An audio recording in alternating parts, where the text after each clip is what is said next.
What is happening there, Reject Nation? Greg and John here today. These jackets make noise. Listen, noise, the TVA jackets. We're going to watch the second episode of Loki today. Very excited to check this out. Of course, the first episode was awesome. Guys, if you haven't done so already, be sure to hit that like button if you end up enjoying our video. Also, subscribe and click that notification bell. And as always, full-length watch-alongs where you sync up with the time code are over at our Patreon page. Cover a whole bunch of shows over there. We're at the same tier. You get the option for both the reaction highlights and watch-along included. Last but certainly not least, Pratham Jindal. Thank you so much for all the hard work you've been doing, buddy. I think you've been killing it so far, so thanks for editing down the highlights for us. I'm sorry for yelling at you. He's never apologized to me about that. You deserved it. I do. Pratham, you kind of deserve it too. But that's just me being a good boss. Please don't leave.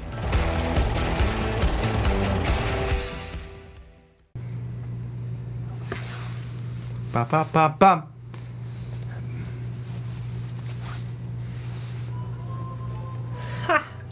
Red and fair, yeah. No, this was the real Wisconsin.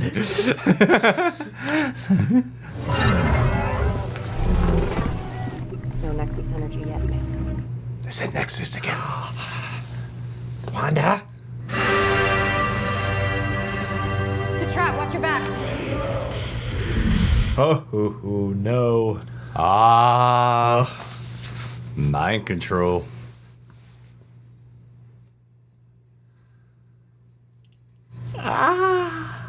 Oh, come a long way from working with Hellboy. Time door.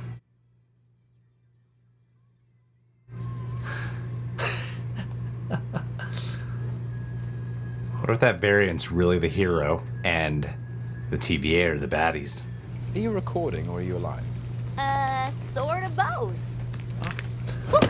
Watch it. Where's your manners? My jet ski magazine, put it down. Come on, gear up. There's been an attack. Let's go. It's so funny to be just like an office worker. I know. Office Loki. TVA.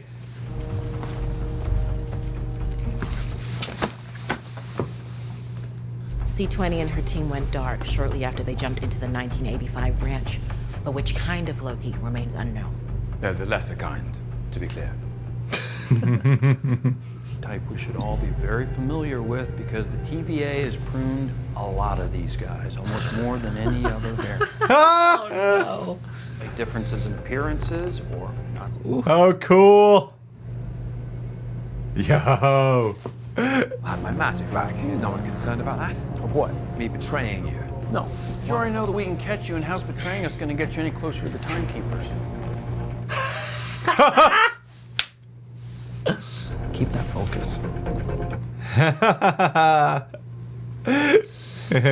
Let's go. So he's taking hostages now? The variant's never taken a hostage before. Hurry up, because we're at 3 units until red line. Uh-oh. Wait. I see a scheme, and in that scheme, I see myself. 2 units. He is wasting our time. Okay, Need to look for C-20. But that's exactly what the variant wants you to do. He's waiting for you outside this tent. Should I secure the reset charges? No, he wants me. I'm the key to his plan. He knows that I'm stronger than him. A new purpose. I'm a servant of the sacred timeline, and Sure. I need assurances that I won't be completely disintegrated the moment the job has been done. I'll need to speak to the timekeepers at once. They're in graver danger than we realized. Lying. Just playing games. There's no one out there. He set the timeline. Dang. My ears are sharp, dude. Man, Owen Wilson. I love him. He's so good. I love him so much. That was a magnificent pause. And how are the old timekeepers? How do you think? I don't know, because I've never met them. Really? They want that variant caught. so do I. And this is the last chance you're gonna get with this Loki. Great, that's all I'm gonna need. Thank you, Bar Slayer. Lefty. Oh, there's... What does it say? You gotta remember this. This must be from that. Franklin Roosevelt. And hey, if it doesn't work, I'll delete them myself. It's really arrogant. You're probably wondering what happened out on the mission. I'm so worried about being deleted. It's in catching a Loki. Expect the expected. Okay, just shut up. I believed, stupidly, that insecure need for validation would motivate you to find the killer. This variant is better than you. You can't take it. Oh, dude. Why are you in there sticking your neck out for me? I'll give you two options, and you can believe whichever one you want. A, because I see a scared little boy. Or B, I just want to catch this guy, and I'll tell you whatever I need to tell you. Owen Wilson. MVP. Mobius. Oh, I love this. Wow. We're taking you to the Men in Black.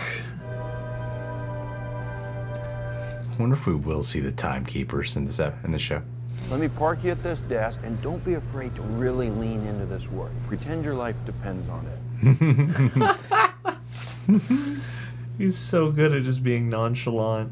I'd like all files pertaining to the creation of the TVA. Those are classified. Okay, I'd like all files pertaining to the beginning of time then. Those are classified. Okay, the end of time. Those are classified. Okay, what files can I have? What files can I have? Destruction of Asgard. That's right, we didn't see that in the...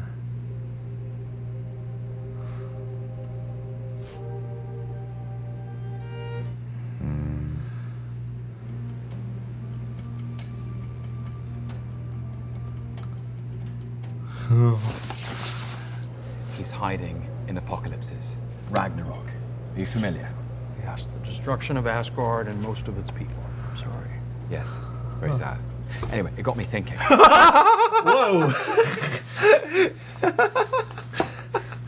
could be any apocalypse. It could be Pompeii. everything and everyone around you is destined for imminent destruction. Then nothing that I say or do will matter. Because the timeline's not going to branch. Variant be hiding in the apocalypse and do whatever he wants, and we wouldn't know.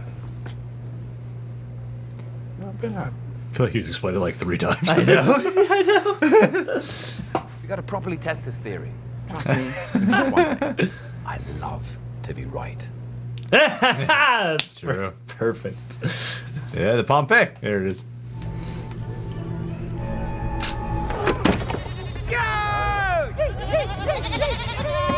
Es Loki. Silly ad tempus mutant. Latin boy. Cori estis demons. Ignis. Right on cue. Enjoy your last meal while you can. Oh, you sadistic dude, bastard. you And nothing has any consequences. This is the most gleefully bleak scene. Believe it. Zero variance energy, no branching in the timeline. Damn. If it were me, this is where I would hide. Get out. Dune 6. The variant's been ambushing our soldiers and hiding out in Dune 6. Oh, this show's so cool. Oh, I love this. No warning, no survivors. How many of those disasters could there possibly be? I don't know. We're gonna find out. There is like that Tom Hanks DiCaprio vibe from Catch Me If You Can in a way. Yeah. Absolutely. Lizards Timekeepers, created the TVA, and everyone in it, Right. including you. including me. You see, every time I start to admire your intelligence, you say something like that. Existence is chaos. Nothing makes any sense, so we try to make some sense of it. And I'm just lucky that the chaos I emerged into gave me all this. This Real? is Because I great. believe it's real. It's real because I believe it's real. So everything is written. There's no such thing as free will. You and I, here at the TVA, we're the only ones who are actually free. You know, you called me a scared little boy. I called you a lot of things. You see, I know something children don't. That no one bad is ever truly bad, and no one good is ever truly good. It's a big gray world. You're very clever. I know. I know. Variant left something behind at an old crime scene. Now we have two variables: apocalyptic natural disasters and kablooey. Kablooey was only sold regionally on Earth from 2047 to 2051. All you gotta do is cross-reference that with every apocalyptic event. I'm gonna give you half, and let's make it a competition. See who finds it, okay? What, you wanna bet something? Yeah, let's play for pride. Okay, may the best man win. Go. Let's play for pride. Let's play for pride. It's not the climate disaster of 2048. Oh, God. Extinction of the swallow. Is that a thing? Completely screwed up the ecosystem. Famines, volcanoes, Got it. That's where he is. Alabama 2050. Haven Hills? The future. Take my job if I'm not careful. That's his true goal. This is all based on a theory from the variant who just blew your previous mission. Yeah, he's doing great. Oh, God. Can handle him. No, this is so good. It's like when you hire a hacker to work for you. Every instinct is telling me this is where we nail the variant. Oh, boy. Okay. Yes. Why isn't this show 24 episodes? Just in case. Absolutely not. Oh, damn it. Oh. Whoa. Wow. Goodbye, Alabama.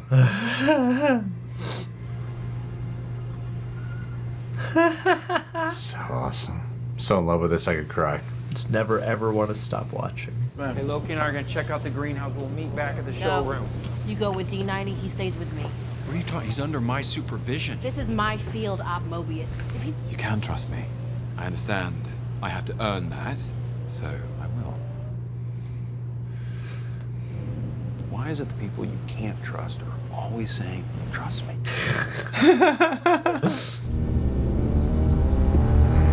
Uh-oh. Yeah. I, for one, am glad we're getting to spend this time together. At least I got to What are you doing? Shopping for plants. Could that be you? Yes, maybe. He knows it's not him. Oh no! No. Oh no! You're the fool the TVA brought in to hunt me down. Me, I presume. Great delivery. You're me.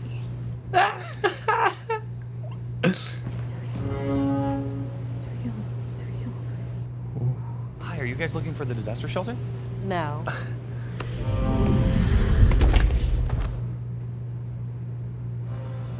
Oh, bless. Are you going to call your little friends for help? God, this music. Too scared to meet me face to face? You know, gaining their confidence was no mean feat. I'm going to overthrow the timekeepers. I could use a qualified lieutenant. I'm not interested in ruling the Time Variance Authority. I gave it away. The timekeepers, where they are. I gave it away how to find them. Whoa. That's your plan. Lure us all here so you could blow the place up. Ooh.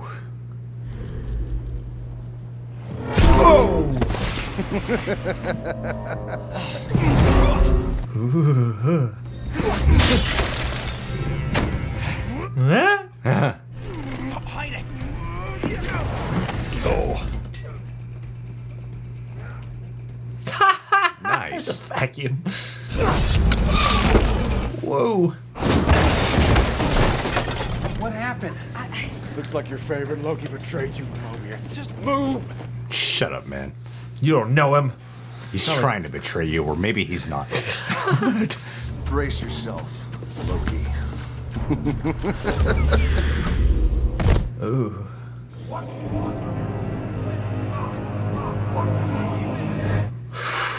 Ooh. Oh. Yep, there it is. This isn't about you. Ooh.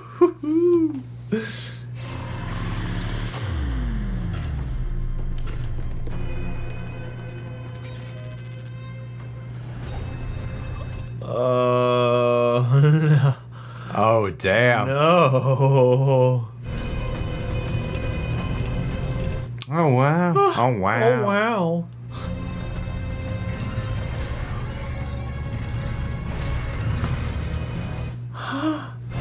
Where are they going? Oh, no. Somebody just bombed the sacred timeline. Oh, God.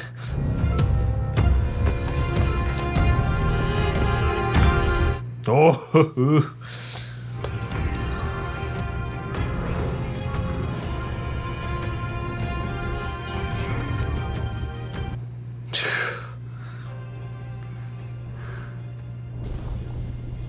Oh.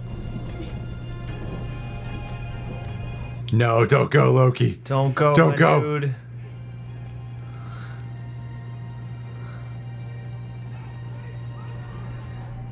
Oh.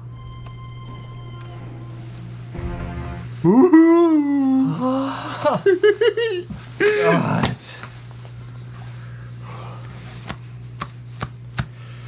What magic. I am in love with this so magic. much. This is great television. This is great. This is freaking everything I wanted. Fantastic. So worried for him.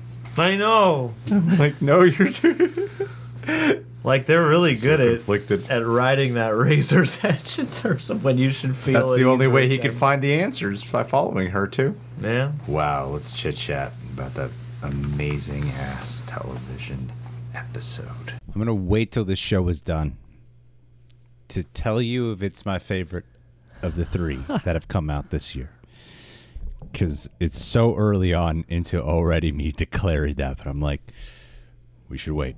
Yeah. We should wait. Yeah. The smart thing to do would be to wait. Don't jump the gun. But right now, I am just so like they just they did everything they did from the first episode, but even more so, and adding in the additional intensity of like there's almost that traditional plot, you know, like the writer Michael Waldron, or creator, he said how when he was writing for Owen Wilson, he was looking for like he was the Mobius character, he was imagining like a Tom Hanks. And then it really clicked with me in this episode of kind of like a Catch Me If You Can dynamic, the last act of that movie, where, if you guys haven't seen it, I'm sorry, but it's based on a true story. spoilers. It's based on a true story about a thief who eventually started working with the FBI, and it's following Tom Hanks and DiCaprio as a young guy, and then eventually they start working together. And it's kind of like that dynamic, working with the criminal. But then there's also this great, like, you know how they talked about like a buddy cop thing for Falcon and Winter Soldier? Yeah. That seems like even a million times more prevalent here between the two of them.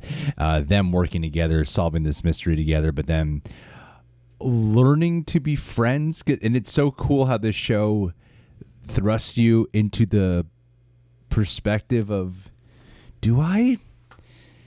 I don't even know if I should trust Loki. You know, That's what's magic. Like that's so amazing about it. That's part of the immense magic. As I was thinking about that partway through the episode, is like they are really good, and it is multiple things colliding. It's Tom Hiddleston's performance. It's in the writing. It's in the other actors and whatnot. It's in the direction where, yeah, there are times where you're like, okay, it seems like he actually is kind of getting on the same page and getting into the case. But I feel like it is that sort of thing of Loki is also impulsive, and he is also sort of plugged into wherever he is at the current moment in terms of opportunism. So yeah, it does feel very natural to be flip-flopping back and forth in terms of, yeah, I know I love Loki and I love watching him, but I have no idea if I should trust him or not, and that makes the stakes really, really work. Yeah. You know, even though, like, you know, they're like, if this doesn't go well, I can't help you out, Mobius, you know, and we're going to have to reset Loki. And even though we know that's not going to happen, it does make the tension of riding that razor's edge feel very alive. Oh, absolutely. Yeah. They have fun with the audience of knowing that we have seen him arc into someone who is good. Mm-hmm. But there's this little moment here where, like, this is where I'm so conflicted on with Loki myself. Like, not conflicted in the sense of, like, do I like this guy or not? Conflicted on what side he's on, truly. Because when he's looking at the Ragnarok Destruction file, it looks like heartbreak as you're first reading it. And you're zooming in on his eyes, and it feels like there's this loss and this pain. And then it gets to the next scene where he's with Mobius explaining how he solved the mystery of what this variant is doing. And then he brings up, Ragnarok, I'm sorry about your people. He's like, yeah. Anyway, like he cannot give a shit about it. I'm not concerned about that. Right I don't care about that. I figured it out. Aren't I great? Yeah, he's not at all concerned. And I couldn't tell if that's just in the moment of him, the excitement of solving it, and then being here, like, that's not the point to be sad about this. The point is, like, I've solved it. Or if he is it's just the fact that he is the different Loki, the one from Avengers Assemble, and not the Loki who witnessed the destruction of Ragnarok and how devastating and how sad that all truly was for him, so it's really good at making you, I want to say, like, it shifts you into different shoes all the time. Sometimes you're in Mobius's perspective, sometimes you're right in Loki's perspective. It's good at putting you in both of their shoes at any given moment, depending on what the perspective of the scene is. Like, to me, this is just damn fine filmmaking. Absolutely. and writing as well. Yeah, it has a really unique tone, and that tone makes it like easy to shift between things that are fun and quirky and then things that are actually quite foreboding, because I loved how this episode had both ends of the spectrum in terms of part of the time you're just kind of hanging out at the TVA while Mobius and Loki learn how to kind of feel each other out and stuff like that. But then, like, later on in the Rock's cart, there is some actual tension and some, like, eeriness beyond, like, the action and there's a hurricane and stuff. But, like, watching a set piece like that play out that is both physical in terms of what are all the reset charges going to do, and how are we going to physically apprehend this iteration of Loki, but there's also this psychological, watching them face off has multiple layers, because you're like, okay, is Loki gonna be able to find an inroad to this other Loki and learn some more about them? Is Loki gonna stay on whatever weird moral track we as the audience want him to stay on? Is he going to completely go rogue? Is he going to team up with this Loki? Is he out for himself solely and he doesn't care about this? Like, it gets you thinking about so many different things while you're also doing the cool comic book stuff, Yeah, that's what's genius about this show, is you really don't know which direction it's going to go.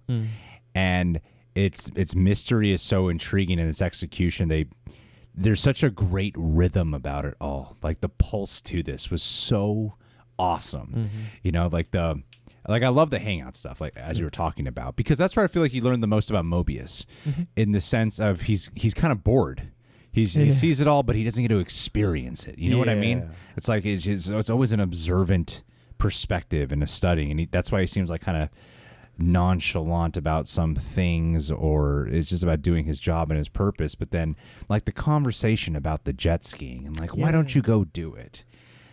And you could just see this, like, downtrodden side in him who has a yearning to just experience a little bit. And then this experience with Loki is kind of instilling life into him. And it in a very different way harkens back to that thing that Loki grapples with in the first episode of sort of like, well, he recites that thing where, like, the timekeepers made me, and this is my job, and this is what I'm here for, and it's that acceptance of, like, I guess there's just a cosmic purpose for me, and I can't really deviate from it, otherwise the upper brass is going to come in. So you can definitely see where Mobius, being somebody so fan and having this fascination with Loki too, and like being a fan and things like that. Like, even though some of that I'm sure is to appeal to a manipulation, I feel like there's some authenticity there too. So yeah, you can see, and even Mobius, like, coming into Renslayer's office and being like, look, I'm jazzed about this. I want to go out there, like, this is going to be risky, but you get the sense that he's actually excited based off that. Yeah, that's what I mean. You get the sense that there's a yearning for more within him. There is this, I do think there's a part of him that has become, like, a bit hollow, because it's cool to see, like, this Owen Wilson side in the first portions with him and Loki after his conversation with Ravonna. He's, like, impatient and angry and, like, annoyed easily, like, just when I saw the task at hand, and he's getting annoyed with Loki. And I like seeing those different shades of Owen Wilson, and it just enhances the more realistic dynamic of these two being together, because sometimes you're just in the shoes of Loki, who's this underdog, or not even an underdog, but he's just, he's nowhere near the god level power level. You know, like he's just wearing a Variant jacket. They label him Variant. Yeah. He's in a suit and tie. He's working behind a desk, being told to study Watching up, the read videos. files, Yeah. watch videos. You know, he's really been demoted in his own life, right? And that's, where was I going with that? I was totally going somewhere with that, and I totally lost my train of thought. Remember it for me, John. That's the only superpower I want. Go back for me, John. Remember my train of thought here. Loki, what's his motivation? If only we could reset the sacred timeline of this review. Well, anyway, yeah, we're going with Loki being in this position. Sometimes we're in his shoes where he's so childlike in the sense of how he's sort of being parented by Mobius in this dynamic, but then there's this boyish quality that comes out from Mobius through his experiences with Loki, and it's so fun. Like, they are the soul of this show, you know. Like, I just love them both together, and their scenes together, their acting, the way they react off each other, the way they feel each other out in these scenes. And I love how they still carried on, like taking a moment, like we need to take a break, and they have these philosophical debates about what is free will and what is purpose, and why can't we ask why, you know, things like that, that were just so intriguing. They managed to do everything, like world build, move the plot, character build, keep you emotionally hooked, be funny, be intense, be exciting. When we're in an apocalyptic moment, you could be a horror film, you know, like you're doing it all. It fires on all cylinders, and I can't find any sincere gripe I have with the show. Yeah. Like, so far I can't. And especially this episode. This was like top notch. It was just so exciting. It was so, like, just getting in the field and you're starting to figure it out, and then Loki like, it's heartbreaking because what's heartbreaking about that moment more so than anything else, when he goes through to follow, she doesn't want to be called Loki, but yeah, I mean, we were saying it's Lady Loki for so long. But following Lady Loki, what's heartbreaking about that is it's Mobius who's calling after him. You know what I mean? Yeah. It's not so much that Loki's making this choice to go there. It's more so how Mobius might be like, I stuck my neck out for you, man. Like I don't know if I should trust you or not. Clearly, I'm starting to take a big liking to you, but maybe I should be on guard. And yeah, I stuck my neck out for you. And no, Loki, damn it. And when you're like, no, but I love your bond. You know? Yeah. And I wonder, I mean, like, it makes me obviously curious as to, like, what that's going to do to their relationship, because they're going to link up again at some point. And I wonder if they're going to continually ride this line of, like, well, okay, that wasn't good, but then again, you some way led us to her. You gave us the next piece of the puzzle, so you'll stay. You're resetting execution. I don't know. Like I feel like we've seen so many of the moments that have popped up in all the trailers, like Marvel is really good at doing. So there's also this sense of, like, okay, Act 1 is now in place. Yeah. And, you know, there's a ton, like, that's the other magic, is, like, it seems like there's tons that could lay beyond this point in the next 4 episodes. You know, I mean, we know that Lady Loki and Loki are going to talk at some point, but, like, it's just the scope of imagination in play right now is so wide that, yeah, it has this really wonderful peripheral magic that always feels like it's percolating and alive in the back. Like, it really is transportive, I guess, is like, it really feels, for this, you know, 45 minutes to an hour that we watch these first 2 episodes anyway, like you are existing outside time. You know? Yeah, it really is magical. It's eclectic. It is. Like, and it's fascinating to me that the episodes feel so natural and they flow in such a natural way, because, again, they don't have what I associate with, like, a traditional pace for these things, and they manage to jump back and forth between things that are more quirky and quiet and character based toward things that are more intense and more science fiction-y. Well, it doesn't feel like only a continuation of the first episode. No, you know what I mean? Yeah. Like, this feels like a justified episodic thing. Like, it's serial, but episodic, and like every episode feels like it's going to be doing its own wants to do its own unique thing to a certain degree, It's right? like have a mix of episodic and serial stories. Yeah, because sometimes you watch those shows where they decide to go weekly, and you're like, this could have just been a binge. Yeah. And this, you're like, no, these 2 episodes both feel eventful. Yeah, and now, being at the end of this one, it is such a cliffhanger that makes you just want, like, it enhances the anticipation, because now I'm like, I gotta get episode 3. Yeah, and it still feels like a complete story told for the episode. Yeah. It's like Loki gets away. Dang, like you could, yeah. And it's the whole time some Mobius up against everyone telling him not to trust him, and this is a terrible idea, and everyone just keeps talking down on him. And then Loki does that, and it just makes it look like Loki's the traitor. Yeah, we don't even know exactly why he did it. Like, it could be the mysterious hints that Lady Loki was leaving, right? Of like, I'm not doing this because of you. You don't even know why I'm doing this. So he wants to go find out why, because maybe there's a power play here. Maybe he is a little sincere. Maybe he's just talking with everyone and trying to see which side aligns best for his ultimate motive, which is to stay alive. Yeah. Like, he just wants to live. That seems like to be his main motive. Is he's afraid of being deleted, so he has to play his cards right. It's like, maybe if that means taking control of the TVA in some way, having the power play, sure. But I love how the show just acknowledges all these things, and like, they get the obvious shit out of the way. Like Mobius calling him out on, okay, so you want to just manipulate your way, get your hand on timekeeper, take over the TVA, like, say it right away. Lady Loki being like, it's not about the TVA, like, just call. He even says the plan of like, I could use your help to take over the TVA. Says it right here in this episode instead of waiting a while. You introduce Lady Loki in the second episode, like they're getting the most obvious stuff out of the way, and it's so you're entering the door of the unknown much quicker, and that's what makes this so enthralling. Yeah, and it's funny that it is able to spend its time, the show, like, and take its time, but also, not waste its time, because that definitely caught me in this episode, like when Mobius just rattles off like the plan that everyone's been speculating Loki has, but for the whole show, and like really taking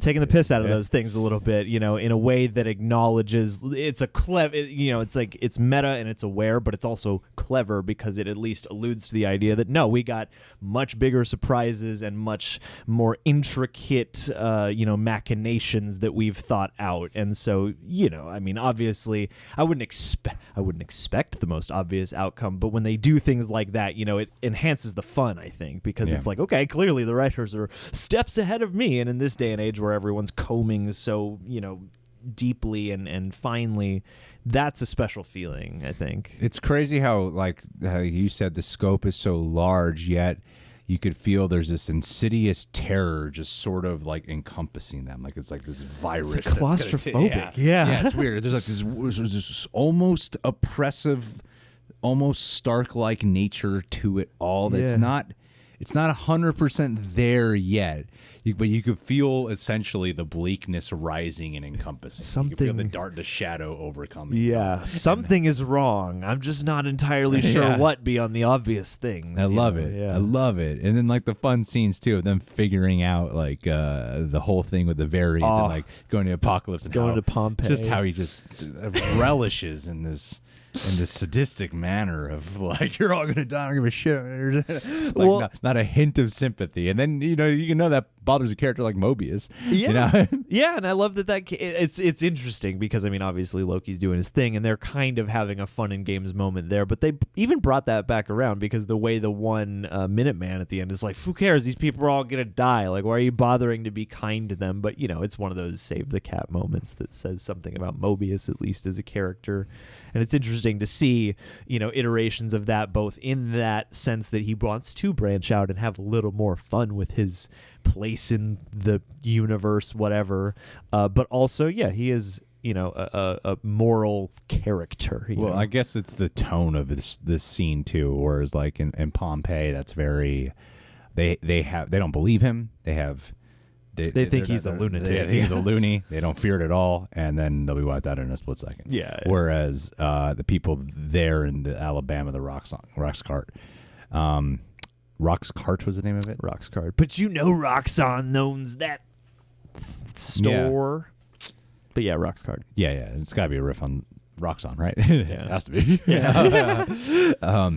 But we're there. They were like sheltered up. They're preparing to be wiped out. Yeah, they're literally negotiating evacuation or trying to. And the guys being like mistreating them in a scenario when they're already living in fear and pain. Yeah. So like that one's much more mean, it feels.